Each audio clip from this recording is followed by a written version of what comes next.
నమస్తే అండి అందరికీ. మన యూట్యూబ్ ఫ్యామిలీ అందరికీ ఉగాది శుభాకాంక్షలు తెలియజేసుకుంటున్నానండి. మనందరము కూడా ఎల్లప్పుడూ సుఖ సంతోషాలతో ఉండాలని చెప్పి శ్రీ రాధాకృష్ణుల వారి అనుగ్రహం దీవెనలు మనపైన ఎల్లవేళలా ఉండాలని చెప్పి మనస్ఫూర్తిగా కోరుకుంటూ, ఇదిగోండి ఉగాది పచ్చడి చేద్దామని చెప్పి ఈయన వేప పువ్వు తీసుకొచ్చారు. పొద్దున్నే మామిడి మండలు అవి పువ్వులు అన్నీ తీసుకొచ్చారు. అయితే పూజ అంతా నేను రెడీ చేస్తాను అంటే దేవుడి పటాలు అవి అన్నీ కూడా తీసి బొట్లు పెట్టేస్తాను, నువ్వు నైవేద్యానికి ఇవన్నీ చేసివు అని అన్నారు. ఇక అందుకని చెప్పి నేను నిదానంగా ఆయన ఆ పనులు చేసుకుంటున్నారు, నేనేమో ఈ పనులు అయితే చేసేస్తున్నాను. ఇలా వేప పువ్వు అంతా ఒక్కొక్కటిగా తీసేసి మంచిగా నీటిలో కడిగేసేసి వేశాను. అంతకు ముందలే కొద్దిగా అంటే కొంచెమే చింతపండు కూడా నానబెట్టేసి కొంచెం సరిపడినంత పులుపు తీసేసి ఒక గిన్నెలోకి వేసేసాను. ఈ మామిడికాయలు ప్రమీల ఇచ్చిందండి, 3 కాయలు ఇచ్చింది మామిడికాయలు. వాళ్ళకి చెట్టు ఉంది కదా, చాలా బాగున్నాయి కాయలు, ఫీల్ కూడా మంచిగా వచ్చేస్తుంది అనమాట లేతకాయలు. అలాగని చెప్పి టెంకు లేకుండా ఏమీ లేదు, మంచిగా టెంకు కూడా కట్టింది, చాలా బాగున్నాయి. ఇక తురిమి కూడా వేసుకోవచ్చు, కానీ నేను సన్నగా తరిగేసేసి ముక్కలుగానే కట్ చేసి వేద్దామని చెప్పి కొంచెమేమో పప్పులో వేద్దాము, అంతా ఎందుకు పులుపు ఎక్కువైపోతుంది కదా. అలాగే ఆ చింతపండు పులుసులో తగినంత బెల్లం కూడా వేశాను తురిమేసి. తర్వాత ఒక చక్కెరకేళి వేశాను, తర్వాత ద్రాక్ష పళ్ళు వేశాను, ఇంకా కొంచెం సరిపడినంత ఉప్పు లైట్గా వేసి వేయనట్టుగా కొద్దిగా కారం, ఎందుకంటే గొట్టు వచ్చేస్తుంది. అసలు ఒక్కొక్కళ్ళం అయితే కారం కూడా వేసుకోకపోయినా పర్వాలేదు, అయినా కొంచెం శాస్త్రానికి వేయాలన్నట్టుగా వేసి ఇలాగ దేవుడికి నైవేద్యం పెట్టాలి కదా, ముందుగా ఉగాది పచ్చడి చేసి అందుకని చెప్పి ఇలాగైతే రెడీ చేసేసి ఆయనకి ఇచ్చేసేస్తే ఆయన మంచిగా దేవుడి దగ్గర అన్నీ సిద్ధం చేసేస్తున్నారు. ఇదిగోండి ముందుగా శ్రీకృష్ణ భగవానికి తీసేసి పక్కన పెట్టేస్తున్నాను. అలాగే కొంచెమే ఎలాగో బెల్లం కూడా ఎక్కువగానే తురిమానని చెప్పి కొంచెం పానకం కూడా చేద్దామని చెప్పి ఇలా కొద్ది మాత్రంగా కొంచెం బెల్లం వేసేసి కొంచెం నీళ్ళల్లోని పానకం కూడా రెడీ చేశాను. నేను అంతకు ముందలే మిరియాల పౌడరు చేసి పెట్టేసుకుంటానమాట, యాలకుల పౌడరు మిరియాల పౌడరు ఉంటుంది, ఎందుకంటే అప్పుడప్పుడు నేను పానకము వడపప్పు చలిమిడి చేసి పెడతాను దేవుడి దగ్గర,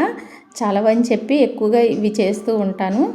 కొంచెంగా వడపోసేసి అవి కూడా రెడీ చేసి పక్కన పెట్టేసేసాను.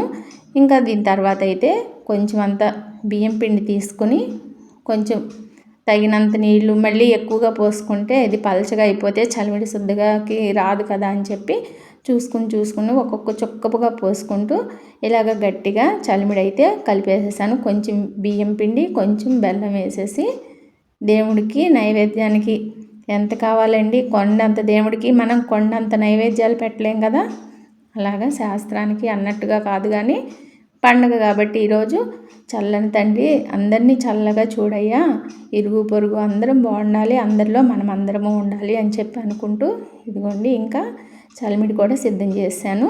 ఇంకొంచెం ఇప్పుడు వడపప్పుకి కొంచెం అంటే కొంచెం పెసరపప్పు ఉంది, పెసరపప్పు కూడా వేశాను నీళ్ళల్లో నానిన తర్వాత, అది కూడా తీసి పక్కన ప్లేట్లో పెట్టేసి నైవేద్యానికైతే ఈయనకి దగ్గర పెట్టేసేసాను పూజా మందిరం పక్కన. ఇక ఈరోజు పొద్దున్నేనే ఫోటోలు అన్నీ కూడా మంచిగా క్లీన్ చేసేసేయాలి దేవుడి మందిరంలో అని చెప్పి ఈయన స్నానం చేసేసి ఇక ఫోటోలన్నీ కూడా మంచిగా చేసి పేపర్లు మార్చేసి వేరే కొత్త పేపర్లు వేసి ఇదిగోండి ఇలా సిద్ధం చేసి దీపారాధన చేసి నైవేద్యం అది పెట్టారు. ఇక నువ్వు కొబ్బరికాయది కొట్టుకుని దండం పెట్టు అని చెప్పి అన్నారు. మరి నేను చేసుకుంటే వీడియో ఎవరు తీస్తారు, మీరేమో తీయరు కదా అని అంటే తీయను అన్నారు. కొంచెం తీయండి, నేను ఎలాగో పూజ చేసుకుంటాను కదా, తీస్తూ ఉంటే అలవాటు అవుతూ ఉంటుందని చెప్పి తీయమంటే చూడండి ఫోన్ని ఎట్లా పడితే అలాగ ఊపేస్తూ, ఇంకా స్టాండ్ పెట్టుకున్నా మంచిగా వచ్చేదేమో అనిపించింది, అలా తీస్తున్నారనమాట. అసలు రాదు, ఈయనతో రాదు అంటే నిజంగానే రానన్నట్టుగానే నటిస్తారు, చేయడానికి ఎందుకు రాదండి, బాగానే వస్తుంది, కావాలని చెప్పి అలాగా ఇంకా ఒకసారి తీస్తే ప్రతిసారి నన్ను అడుగుతూనే ఉంటుందని చెప్పి ఈ విధంగా చేస్తున్నారనమాట. ఫోన్ని ఒకటే ఊపేసేయటం అట్లాగా. ఇంకా నేను సాంబ్రాణి పొగకు కూడా నిప్పు సిద్ధం చేసేసుకున్నాను. ఇంకా కొబ్బరికాయ కొడదామని చెప్పి సాంబ్రాణి పొగ అది వేసి మంచిగా దేవుడికైతే కొబ్బరికాయ కొట్టి నైవేద్యంగా సమర్పించేసాను. చాలా మంచి కొబ్బరికాయలు తీసుకొచ్చారు, డీమార్ట్లోనే కాయలు చాలా బాగున్నాయి అంట అని చెప్పి 2-3 కాయలు ఎక్స్ట్రానే తీసుకొచ్చారు, ఎందుకంటే ఇంకా ఈ పండుగలు అవి వస్తున్నాయి కదా, దేవుడికి కొబ్బరికాయలు కొట్టడానికి ఉంటుందని చెప్పి మంచిగా అయితే తీసుకొచ్చి ఇంట్లో పెట్టారు. నేను కొబ్బరికాయలు కూడా బయట పెట్టనండి, బయట పెడితే కుళ్ళిపోతాయేమో అని చెప్పి ఫ్రిడ్జ్లో పెడతాను అనమాట. ఇది కూడా నాకు తెలీదు. మా అమ్మాయి వాళ్ళ ఇంటికి వెళ్ళినప్పుడు మా వియ్యపురాలు వారు ఫ్రిడ్జ్లోనే పెడతారనమాట వదిన గారు. ఇంకా ఆ వదిన గారిని చూసి నేను కూడా ఇట్లా ఫ్రిడ్జ్లో పెట్టడం స్టార్ట్ చేశాను అనమాట. చాలా బాగుంటాయి. తీసుకొచ్చి 15 రోజులు పైన అవుతున్నా కూడా మంచిగా ఉన్నాయి. ఎవరికైనా చెప్తున్నాను తెలియని వాళ్ళకి, కొబ్బరికాయలు తీసుకొచ్చినప్పుడు పాడైపోతాయి నిలవ ఉంటే బయట పెట్టినప్పుడు అని అనుకుంటే ఫ్రిడ్జ్లో పెట్టుకుంటే ఎన్ని రోజులైనా కూడా తాజాగానే ఉంటున్నాయండి. అందుకని చెప్పి ఈ విషయం అని కొంచెంగా మన యూట్యూబ్ ఫ్యామిలీకి తెలియజేయాలని చెప్పి చెప్తున్నాను. ఇంకా ఇదిగోండి పూజ చేసేసుకున్నాను. కొబ్బరికాయ కొట్టి దండం పెట్టిన తర్వాత హారతిస్తున్నాను స్వామివారికి.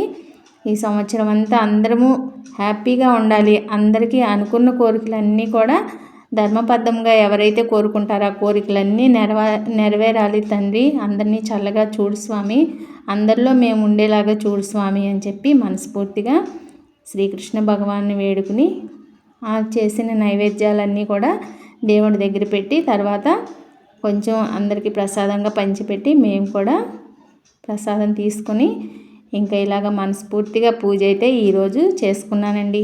కొంచెం చిన్న వీడియోనే కదా అని చెప్పి ఇప్పుడే షేర్ చేద్దామని చెప్పి అప్లోడ్ చేసేసాను.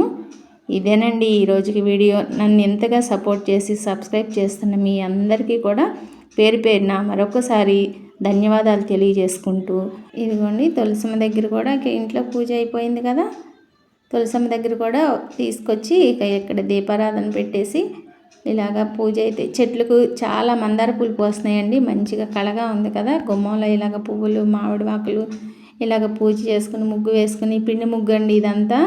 ఇలాగ పసుపు కుంకుమ వేసుకుంటే ఎంతో కళ అనిపించింది. ఈరోజుకి ఇదేనండి వీడియో. మన ఈ ఛానల్ని సబ్స్క్రైబ్ చేసుకుని నన్ను సపోర్ట్ చేస్తున్న మీ అందరికీ మరొకసారి ఉగాది శుభాకాంక్షలు తెలియజేసుకుంటూ ఈరోజుకి ఇదేనండి వీడియో. ఉంటానండి.